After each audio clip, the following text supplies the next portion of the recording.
భీమనేని శ్రీనివాసరావు ఒక తెలుగు సినిమా దర్శకుడు. పలు విజయవంతమైన సినిమాలకు దర్శకత్వం వహించాడు. ముఖ్యంగా ఇతర భాషలలో విడుదలై విజయవంతమైన పలు చిత్రాలను తెలుగులో కూడా విజయవంతం చేయడంలో తనదైన శైలి చూపించాడు. దర్శకత్వంతో పాటు పలు తెలుగు సినిమాలలో నటించాడు. నీతోడు కావాలి అనే సినిమాను నిర్మించాడు. తన దర్శకత్వంలోని మొట్టమొదటి సినిమా శుభమస్తుతోనే విజయవంతమైన దర్శకుడిగా పేరు తెచ్చుకుని తర్వాత 6 సినిమాలని సూపర్ హిట్ చెయ్యడమే కాకుండా అనతికాలంలోనే నిర్మాతగా కూడా మారి అందులోనూ విజయం సాధించిన దర్శకుడు భీమనేని శ్రీనివాసరావు. వీరిది గుంటూరు జిల్లాలో తాటపూడి అనే చిన్న పల్లెటూరు. అమ్మ తిరుపతమ్మ, నాన్న రాఘవయ్య, అన్నయ్య వెంకట్రావు. వీళ్లది మధ్యతరగతి రైతు కుటుంబం. తాతలు సంపాదించిన ఆస్తిపాసులేం లేవు. అమ్మ, నాన్నలు ఇద్దరూ చిన్నప్పటినుంచి కష్టపడి సంపాదించి వీరిని పెంచి పెద్దవాళ్లని చేశారు. వీళ్లు చదువుకోవటానికి కష్టపడాల్సి వచ్చింది. ఎందుకంటే ప్రాథమిక పాఠశాల వరకు ఊళ్ళోనే ఉన్నా, ఉన్నత పాఠశాల చదువు కోసం పక్కనే ఉన్న మురికిపూడి వెళ్లాల్సి వచ్చింది. కొంతకాలం కాలినడక, మరికొంతకాలం సైకిల్ ప్రయాణం. ఉదయం క్యారేజీ తీసుకెళ్లే, మళ్లీ ఇంటికి తిరిగొచ్చేది మరుసటి రోజు ఉదయమే. సాయంత్రం వరకు స్కూలు, రాత్రి ట్యూషన్, మధ్యలో ఖాళీ దొరికితే లైబ్రరీ. హైస్కూల్ వరకు చదువు బాగానే సాగింది. టీనేజ్లో మనల్ని ప్రభావితం చేసే అంశాలే మన జీవితగమనాన్ని నిర్దేశిస్తాయంటారు. ఎలిమెంటరీ స్కూల్ మాస్టర్ జీవరత్నం గారబ్బాయి బుల్లిబాబు ఇతని క్లాస్మేట్. తెలిసి తెలియని వయసులో సినిమా అనే బీజాక్షరాలు నాలో నాటుకోవడానికి మొదటి కారకుడిగా అతన్నే చెప్పుకోవాలి. వాళ్ల మేనమామ రాజారెడ్డి హైదరాబాద్లో సినీ పరిశ్రమ వేళ్లూనకముందు నుంచే ప్రయత్నాలు చేస్తుండేవాడని చెబుతుండేవాడు.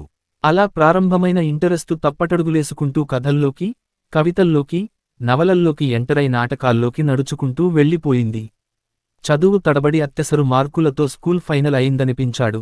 అసలు ప్రస్థానం అప్పుడే రెక్కలొచ్చిన పక్షులు ఎగరడంలో ఉన్న ఆనందాన్ని, స్వేచ్ఛలో ఉన్న అనుభూతిని ఫీలైనట్టే అనిపించింది. కాలేజీకి వెళ్లిన కొత్తలో ఇతడు డాక్టర్నవుదామనుకుని దర్శకుడయ్యాడు. దానికి నిదర్శనం ఇంటర్లో బైపీసీ తీసుకోవడమే. ఇంకా అసలు విషయానికొస్తే ఇక్కడి నుంచి చదువేమో బ్యాక్ బెంచీకి సినిమా ఫ్రంట్ సీటుకి షిఫ్ట్ అయ్యాయి. ఇంట్లో వాళ్లకి ఇతడి పరిస్థితి అర్థమైంది. చాలా తర్జన భర్జనల తర్వాత ఇతడి మకాం మద్రాసుకి మారి ప్రస్థానం సినిమాల్లోకి మారింది. దీని వెనక సోదరతుల్యులు శ్రేయోభిలాషి కందిమల్ల నారాయణమూర్తి ప్రోత్సాహం, అన్నయ్య వెంకట్రావు పెదనాన్న కొడుకు స్వాములు అన్నయ్య సహకారం ఉంది. మొదటి సినిమా ఆ రోజు మార్చి 25, 1984 మద్రాసు ప్రయాణమయ్యాడు. ఆ నగర జీవనం అలవాటు లేకపోవడంతో ముందు జాగ్రత్తగా ఇతని గ్రామ వాత్సవ్యుడు, సీనియర్ ఇంటూరి రామారావు గదిలో దిగాడు. అక్కడ పరిస్థితులు తాను అనుకున్నట్టు లేవు. అభిమాన దర్శకుడుకే రాఘవేంద్రరావు స్వాగతం పలుకుతారనుకుంటే అక్కడ ఖాళీ లేదు. తనకు బాగా తెలిసిన ఓ ఫైనాన్షియర్ దగ్గర పనిచేసే సూర్యనారాయణ వల్ల కూడా పని దొరకలేదు. అప్పుడు కలల్లోంచి వాస్తవంలోకొచ్చి మనం కావాలనుకున్నది మనకు దొరకనప్పుడు దొరికిన దాన్ని మనకనుకూలంగా మార్చుకోవాలనుకున్నాడు. టి. కృష్ణ గారు నేటి భారతంతో వెలుగులోకొచ్చిన కొత్త కె. నారాయణమూర్తి గారితో ఆయన పరిచయం పరిషత్తుల కాలం నాటిది. దేశంలో దొంగలు పడ్డారు టైంలో కలిస్తే తర్వాత చిత్రానికి అవకాశం ఇస్తానని వాగ్దానం చేశారు. అలా వందేమాతరం అసిస్టెంట్ డైరెక్టర్గా ఇతడి మొదటి సినిమా అదే సమయంలోగా దేవాలయంకు కూడా పనిచేశాడు. అప్పుడక్కడ ముత్యాల సుబ్బయ్య గారు కోడైరెక్టర్ పని నేర్చుకోవడానికి ఆయన సహకారం ఇతడికి బాగా హెల్ప్ అయింది. రేపటి పౌరులు ఇతడి మూడో చిత్రం. అపెంటిస్ అసిస్టెంట్ నుంచి అసోసియేట్గా ప్రమోషను వచ్చింది. అంతా సవ్యంగా ఉందనుకునేలోపు అపశృతి టి. కృష్ణ గారి మరణం. ఇతడికే కాదు తెలుగు సినిమా పరిశ్రమకే అది తీరని లోటు. డిప్రెషను, ఏమి చేయాలో పాలుపోని స్థితి. అదే పరిస్థితి ఆయన మిత్రుడు, వ్యాపార భాగస్వామి పోకూరి బాబూరావు గారిది కూడా. కష్టాల్లో ఉన్న ఇద్దరం ఒకరికొకరు తోడు. అప్పుడే ఈతరం ఫిలిమ్స్లో పరచూరి బ్రదర్స్ దర్శకత్వంలో ప్రజాస్వామ్యం చిత్రం ఆరంభం. అక్కడి నుంచి ఈతరం ఫిలిమ్స్లో కోడైరెక్టర్ ఇతడే. కొన్ని చిత్రాలకి ముప్పలనేని శివతో కలిసి పనిచేశాడు. సమయం చిక్కినప్పుడల్లా బయటి దర్శకుల దగ్గర కొన్ని చిత్రాలకు పనిచేశాడు. బిగోపాల్ దగ్గర Ashwatthama, state rowdy, Chinarayudu, IV. Sasi దగ్గర మాయన బంగారం, యమోహనగాంధీ దగ్గర కర్తవ్యం అలా చేసినవే. అప్పట్లోనే బాబూరావు గారు తన మేనకోడలు సునీతతో పెళ్లి గురించిన ప్రపోజల్ చెప్పడం, చూడ్డం, నచ్చటం, వెంటనే పెళ్లి జరిగిపోయాయి. ముత్యాల సుబ్బయ్య గారితో కలిసి మామగారు అనే చిత్రానికి పనిచేస్తున్నప్పుడే ఎడిటర్ మోహన్ గారితో పరిచయం. ఆ సినిమాలో ఒక రాత్రి పాట చిత్రీకరణ చేస్తున్నప్పుడు ఆయన ఇతడిని పిలిచి, ఫుల్ మూన్ చాలా బాగుంది మాష్నారుతో చెప్పి మూన్ కూడా ఫ్రేమ్లో వచ్చేలా కంపోజ్ చెయ్యమని చెప్పాడు. ఇతడు అదేంటి సార్, ఇది అమావాస్య రోజు వచ్చే దీపావళి పాట కదా, దీనిలో మూన్ ఎలా కంపోజ్ చేస్తాం అన్నాడు. ఆయన నవ్వేసి, నీకో చిన్న టెస్ట్ పెట్టానయ్యా అన్నారు. అలా ఆ చిత్రం జరిగేటప్పుడు ఇతడి ప్రవర్తన, పనితీరు గమనించి, నిన్ను నా బ్యానర్లో డైరెక్టర్ని చేస్తానయ్యా అని ప్రామిస్ చేశారు. మళ్ళీ బి. గోపాల్ గారి దగ్గర పని చేయడానికెళ్లాడు. అప్పుడే దగ్గుబాటి వెంకటేష్తో పరిచయం. ఆయన ఇతని పని చూసి సంతృప్తి చెంచి రామానాయుడి గారితో చెప్పడంతో ఆయన ఇతడికి కబురు చేశారు. నీ గురించి చాలా విన్నానయ్యా, మనిద్దరికీ అవగాహన రావడానికి నా బ్యానర్లో ఓ చిత్రానికి కోడైరెక్టర్గా పనిచేయి, తర్వాత చిత్రానికి నిన్ను దర్శకుడిని చేస్తానా ని చెప్పారు.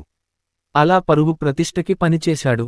గుహనాథన్ గారు దానికి దర్శకుడు. అలాగే ఆ సినిమా హిట్టవడం, ఇతని వర్క్ నాయుడుగారికి నచ్చడం, ఆయన సబ్జెక్ట్ చూసుకోవయ్యా అని చెప్పడం జరిగిపోయుయి. ఇతడు ఆ ప్రయత్నాల్లో ఉండగానే ఎడిటర్ మోహన్ గారి దగ్గర్నుండి కబురు.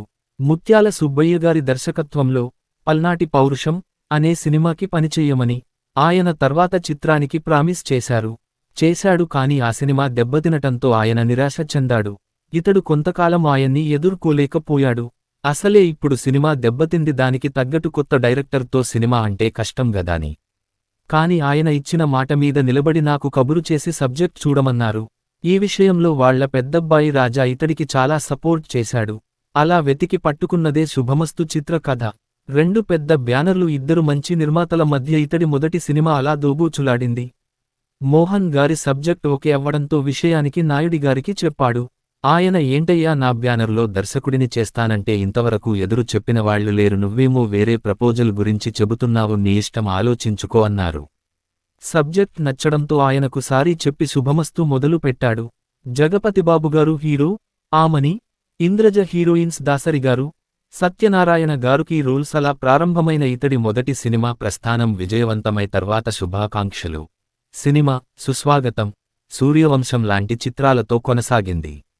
ఆ తర్వాత కెరీర్లో ఒడిదుడుకులు, సుప్రభాతం, స్వప్నలోకం అనుకున్న ఫలితాల్నివ్వలేదు.